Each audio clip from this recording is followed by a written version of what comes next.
Hello student, मैं Tara Bharti. Welcome to Tara Bharti classes. और आज की क्लास जो है वो आपको पढ़ाई जानी है राजनीति शास्त्र, जिसके अंतर्गत हम चर्चा करेंगे, पढ़ेंगे लोकतांत्रिक अधिकार के बारे में। मैंने आपको पीछे के क्लासेस में अर्थशास्त्र को लेकर टॉपिक्स को एक्सप्लेन किया था और आज जो है वो पोल साइंस को लेकर टॉपिक्स को एक्सप्लेन किया जाना है। और पोल साइंस का सबसे इंपॉर्टेंट चैप्टर लोकतांत्रिक अधिकार है, जो कि स्टार्टिंग छठी क्लास से लेकर 12वीं क्लास तक अपनी महत्वपूर्णता को दर्शाता है, शो करता है। मैं स्टार्टिंग में ही कह रही हूं कि इसमें ढेर सारे टॉपिक्स आपके क्वेश्चंस के अकॉर्डिंग पूछी जानी है, जिसको आपको बहुत ही ध्यान से, बहुत ही तत्परता से और बहुत ही सावधानी से हल करना है, सावधानी से हल करना है। अब यहाँ पर कंडीशन ये है कि आप इसमें से किन किन चीजों को महत्वपूर्णता देते हो, कौन कौन सी चीजें आपके लिए सबसे ज्यादा आवश्यक हैं। मैं ये चूंकि रिवीजन क्लास है तो मैं सिर्फ और सिर्फ की पॉइंट्स को एक्सप्लेन करने वाली हूं, जिससे कि आपको प्रश्न हल करने में सहायता मिले। क्लास को स्टार्ट करने के पहले आप इस चैनल को लाइक, सब्सक्राइब और शेयर जरूर कर लीजिएगा, ताकि आप तक ये सारी जानकारियां सिस्टमैटिक पहुंचती रहे, कोई भी चीज आपसे मिस ना हो जाए, छूट ना जाए, या फिर आप किसी भी तरह के प्रश्न को हल करने के लिए आप में किसी भी तरीके से बाध्य ना हो जाइए। आप बाध्यता को फील नहीं कीजिए कि नहीं, ये तो टॉपिक मुझे आता ही नहीं है, मैं इसे कैसे हल करूंगा। और साथ ही अगर आपने इस चैनल को ओपन किया है देखने के लिए कि ये क्लास किस तरह की होने वाली है, तो आपसे हार्टली रिक्वेस्ट है कि लास्ट तक क्लास में बने रहिएगा, ताकि आपको सारी जानकारियां सिस्टमैटिकली मिलती रहे।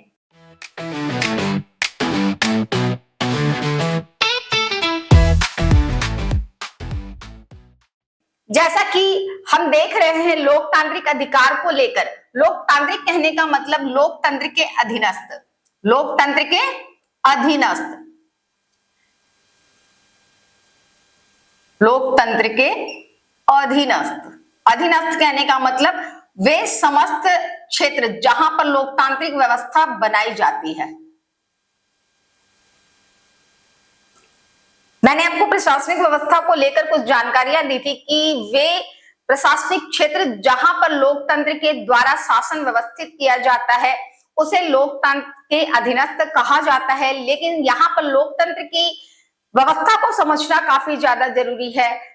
लोकतंत्र कहने का तात्पर्य वह प्रशासन की व्यवस्था जो जनता का, जनता के लिए और जनता के द्वारा ही शासित होता है।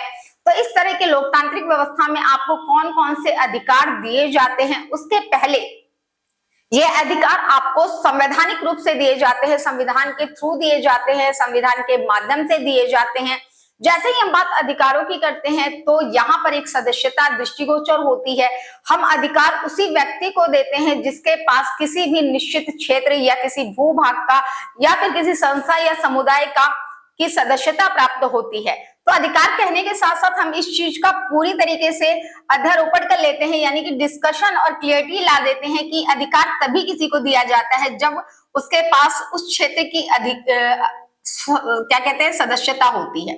अधिकार प्रदत्त करने के पीछे रीजन क्या होता है, किसी भी क्षेत्र की अगर सदस्यता आपको प्राप्त है तभी आपको वहां पर अधिकार प्रोवाइड किए जाते हैं। पहले की कंट्रीज में ऐसा होता था कि जहां पर राजतंत्र व्यवस्थित होता था, जनता जो है वो प्रजा के रूप में होती थी। प्रजा के रूप में होने के कारण उन्हें वो अधिकार नहीं दिए जाते थे जो कि लोकतांत्रिक प्रशासनिक व्यवस्था में दिया जाता है। अब बात आती है, अगर संविधान इसको अधिकार देता है तो संविधान में इसकी चर्चा किस प्रकार से की गई है। संविधान के कार्यों को जब हम देखते हैं तो कार्यों में हम ये पाते हैं कि संविधान के 4 कार्य हैं। इन 4 कार्यों में सबसे अंतिम कार्य जो कि इस बात का पुष्टिकरण करता है, संविधान अपने देश, अपने राष्ट्र में रहने वाले नागरिकों की आकांक्षाओं को संतुष्ट करता है, यानी उनको पूर्ण वो स्वाधीनता, संप्रभुता प्रदान करता है ताकि वो अपना व्यक्तिगत और सामाजिक विकास कर सके। अब बारी आती है कि इन अधिकारों की श्रृंखला में कौन कौन से अधिकार आते हैं।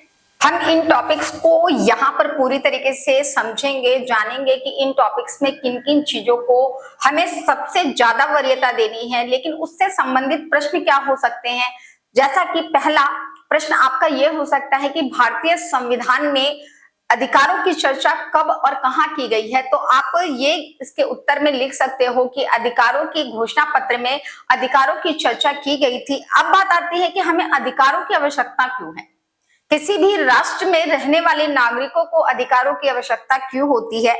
तो हम एक बात रखते हैं ना कि अगर आपके पास कोई चीज नहीं है तो आपको उसकी इंपॉर्टेंस समझ में आती है। तो इसकी महत्वता भी हमें तब समझ में आई जब हमारा देश काफी लंबे सालों तक गुलाम रहा।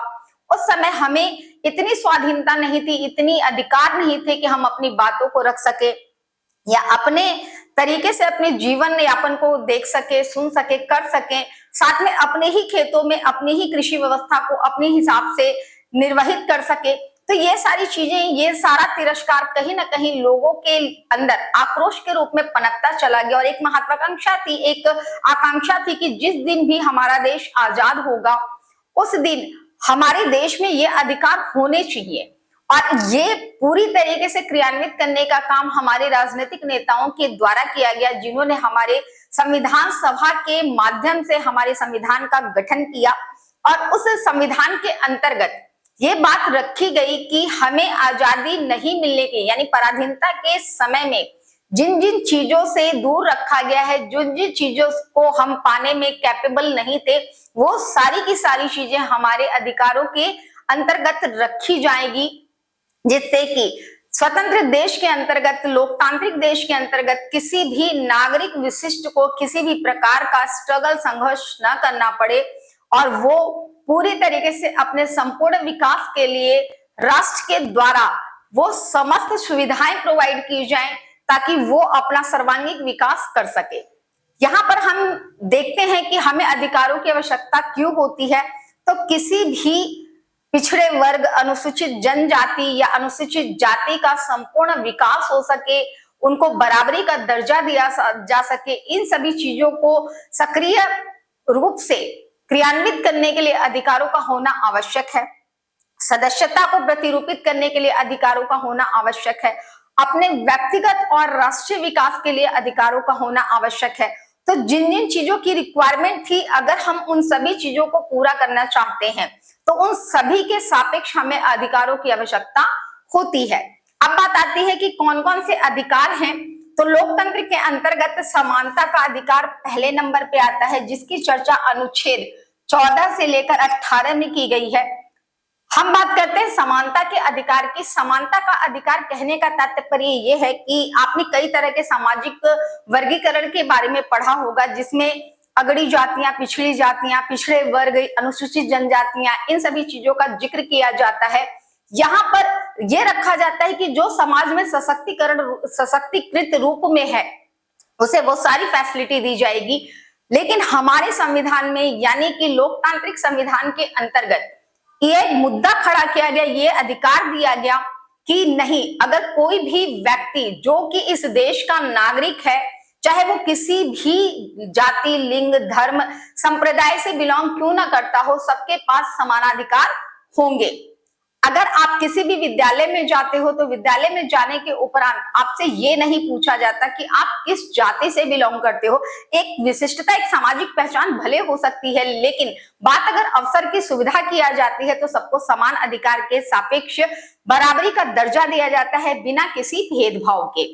अब अगली बारी आती है स्वतंत्रता के अधिकार की, यानी स्वतंत्रता का अधिकार क्या होता है। स्वतंत्रता का अधिकार कहने का तात्पर्य, जैसा कि आपको पता था कि आप 200 सालों तक लगभग ईस्ट इंडिया कंपनी और कुछ सालों तक जो है वो अंग्रेजी हुकूमत के गुलाम रहे हो, उपनिवेशिक कंडीशन में रहे हो। तो ऐसी परिस्थिति में हमारे पास अपना स्वतंत्रता का अधिकार नहीं था।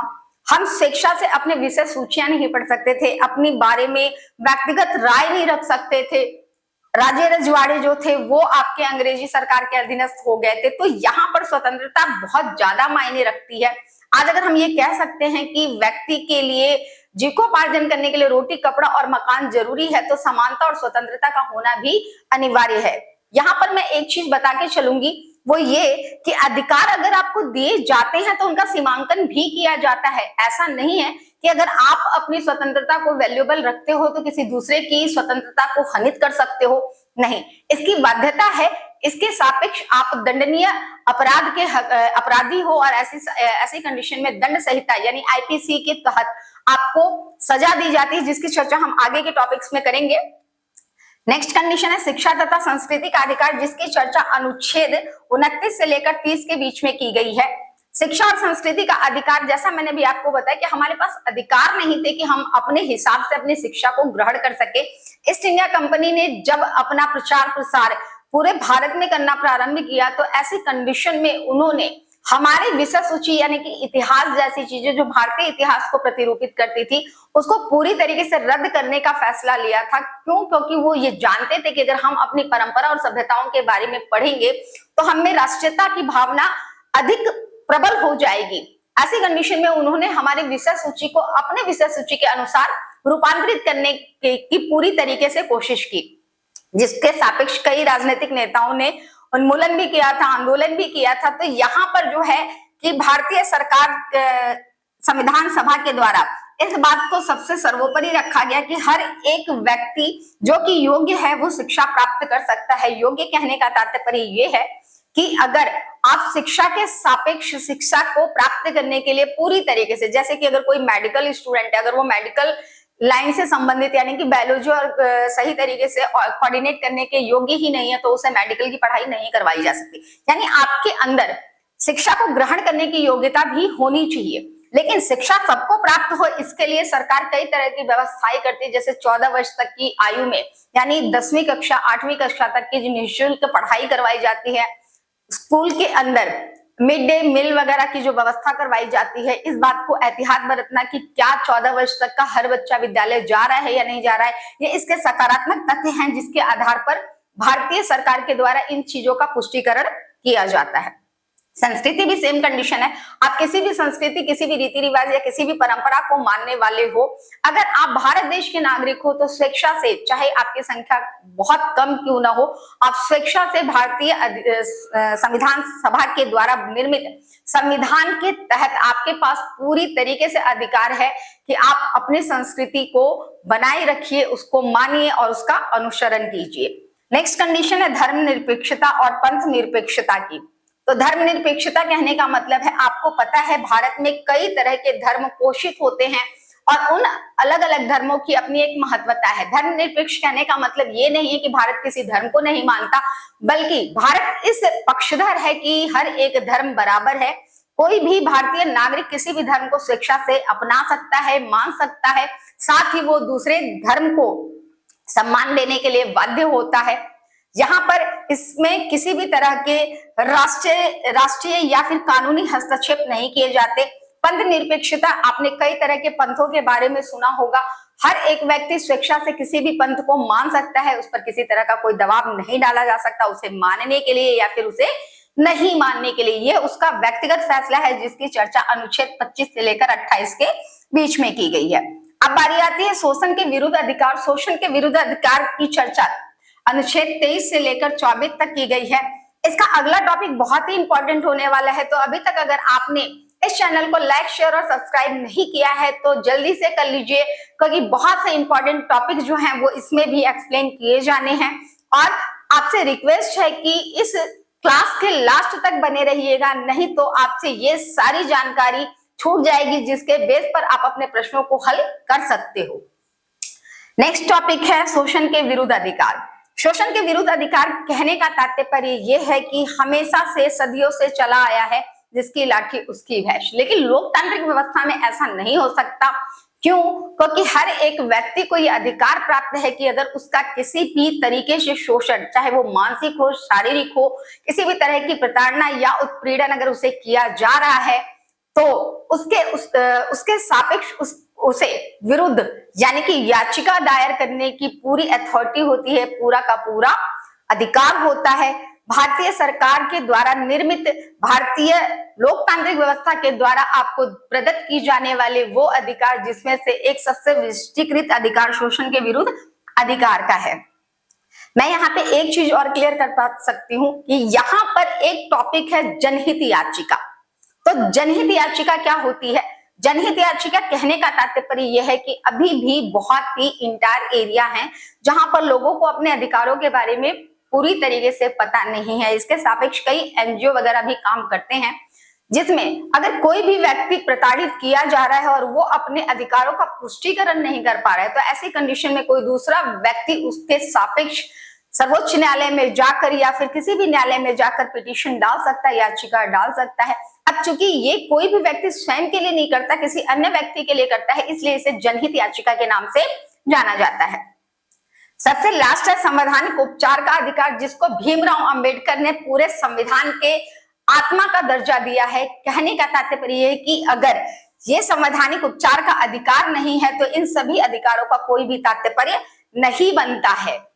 इस अधिकार के अधीनस्थ आपके पास कुछ क्षमता, कुछ अधिकार ऐसे होते हैं जिसके अंतर्गत किसी भी व्यक्ति का किसी भी प्रकार का कोई भी मानवाधिकार अगर किसी अन्य के द्वारा, चाहे वो व्यक्ति हो, संस्था हो, समुदाय हो, किसी भी प्रकार की व्यवस्था क्यों न हो, अगर उसके द्वारा वो अधिकार भंग किए जाते हैं, जब तक कि कोई राष्ट्रीय आपत्ति या विपत्ति ना आई हो, तो ऐसी कंडीशन में उन्हें अपने खोए हुए अधिकारों का पुनः स्थापित करने के लिए सर्वोच्च न्यायालय में वो पिटीशन डाल सकते हैं और सर्वोच्च न्यायालय पूरी शिद्दत के साथ उनके इन अधिकारों को पुनः स्थापित करने के लिए प्रस्ताव रखता है या फिर आदेश देता है परिस्थितिगत तरीके से।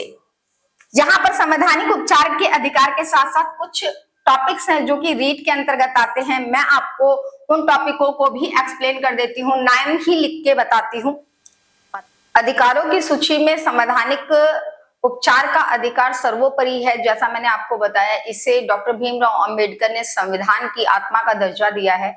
इसके अंतर्गत मैंने आपको ये जानकारी दी है कि किसी भी व्यक्ति का यदि मौलिक अधिकार किसी भी अन्य संस्था या व्यक्ति विशिष्ट के द्वारा हनित किया जाता है तो आप सर्वोच्च न्यायालय में जाकर उन्हें पुनः स्थापित करने के सापेक्ष याचिका रख सकते हो, जिसके सापेक्ष यहाँ पर सर्वोच्च न्यायालय के पास कुछ विशेष अधिकार होते हैं जिसे हम रीट कहते हैं। इसके अंतर्गत 5 विशेष अधिकार आते हैं। पहला है बंदी प्रत्यक्षीकरण। तो बंदी प्रत्यक्षीकरण में आप ये बात समझ के चलिए कि कोई भी व्यक्ति अगर शक के बिना पे गिरफ्तार किया जाता है तो ये दायरा होता है कि पुलिस विभाग के द्वारा उसे न्यूनतम 3 दिन के अंदर कोर्ट में पेशगी करना अनिवार्य हो जाता है और कोई भी व्यक्ति जब तक उस पर अपराध साबित नहीं होता वो आयुक्त के रूप में ही देखा जाता है। आप उसे अपराधी कहकर इंगित तक नहीं कर सकते हो। नेक्स्ट कंडीशन है परमादेश। परमादेश कहने का तात्पर्य यह है कि कोई भी सीनियर ऑफिसर अगर किसी जूनियर ऑफिसर को या अधिकारी को किसी भी प्रकार का आदेश देता है या सर्वोच्च न्यायालय के द्वारा कोई आदेश दिया जाता है तो वो उसे मानने के लिए बाध्य होता है। नेक्स्ट कंडीशन है प्रतिषेध। प्रतिषेध कहने का तात्पर्य यह है सर्वोच्च न्यायालय अपने अधीनस्थ न्यायालय के किसी भी केस को अपने जानकारी के लिए अध्ययन के तौर पर ले सकता है और उससे संबंधित विचाराधीन मुद्दे रखे जा सकते हैं। उत्प्रेक्षा वाली बात आती है तो उत्प्रेक्षा के अंतर्गत सर्वोच्च न्यायालय या किसी भी उच्च न्यायालय के द्वारा अपने अधीनस्थ न्यायालय में चलने वाले किसी भी मुकदमे का अगर सही तरीके से पेशगी या फिर सही तरीके से उसको सुनवाई नहीं की जा रही है तो उसे ऊपरी अदालत अपने हाथों में लेकर उसे अपने हिसाब से कोऑर्डिनेट कर सकती है। और सबसे लास्ट है आपका अधिकार परीक्षा। अगर कोई भी व्यक्ति अपनी योग्यता के अनुसार या फिर अपने फेक योग्यता डॉक्यूमेंट्स के सापेक्ष अगर किसी भी नौकरी या किसी भी अधिकार को प्राप्त करता है तो ऐसी कंडीशन में संवैधानिक रूप से वह दंडनीय माना जाता है। उसके सापेक्ष और भी कई अधिकारों की चर्चा की गई है। अब अधिकारों का दायरा बढ़ता चला जा रहा है। जैसे जैसे लोग सेंसिटिव होते जा रहे हैं, अपने अधिकारों को लेकर जागृत होते चले जा रहे हैं, उस तरीके से अधिकारों की श्रृंखला भी बढ़ती चली जा रही है। इसके सापेक्ष एक बदलाव जो है वो आपके 12 अक्टूबर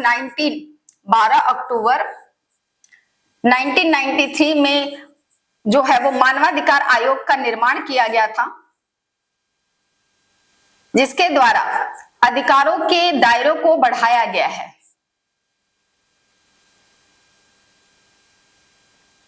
अधिकारों के दायरे को बढ़ाया गया है, जिसके अंतर्गत निजता का अधिकार, स्वतंत्रता का अधिकार के कुछ और टॉपिक्स बढ़ा दिए गए हैं। आपके पास जीवन के जो मूलभूत आवश्यकताएं होती है उनके सापेक्ष अधिकारों की बात रखी गई है, जैसे कि हर एक व्यक्ति जो कि किसी भी लोकतांत्रिक देश का नागरिक है, खास करके भारत में इसकी चर्चा की जाती है कि वो अच्छे पर्यावरण में रहने का अधिकार प्राप्त करता है। अगर हम बात करते हैं प्रदूषण विहीन क्षेत्र में रहने के लिए वो अधिकृत होता है, उसे पेयजल की सुविधा होनी चाहिए, और सबसे इंपॉर्टेंस रखने वाला कि हर एक व्यक्ति जो कि भारत का नागरिक है उसे कम से कम 365 दिन में से 100 दिन के रोजगार को मुहैया करवाना, ये जो है वो सरकार की जिम्मेदारी होती है। ये जो है वो आपके सत्तारूढ़ पार्टी यानी कि जो भी सरकार का गठन करती है, जो प्रशासनिक व्यवस्था बनाती है, ये उसकी जिम्मेदारी होती है। और इसके साथ ये सारे इंपॉर्टेंट टॉपिक यहीं पे खत्म होते हैं, और आशा है आपको बहुत सी जानकारियां मिली होंगी, ताकि आप इसके सापेक्ष यानी कि लोकतांत्रिक अधिकार के सापेक्ष आने वाले हर एक प्रश्न को बहुत ही यथोचित तरीके से उसकी परिस्थिति के अनुसार उसमें पूछे जाने वाले क्वेश्चंस के आधार पर आप उनका उत्तर दोगे, जिसमें केस स्टडी बेस्ड क्वेश्चन जो होंगे सबसे ज्यादा इंपॉर्टेंस रखेंगे। इसी के साथ आपकी टीचर मेंटोर तारा भारती, धन्यवाद।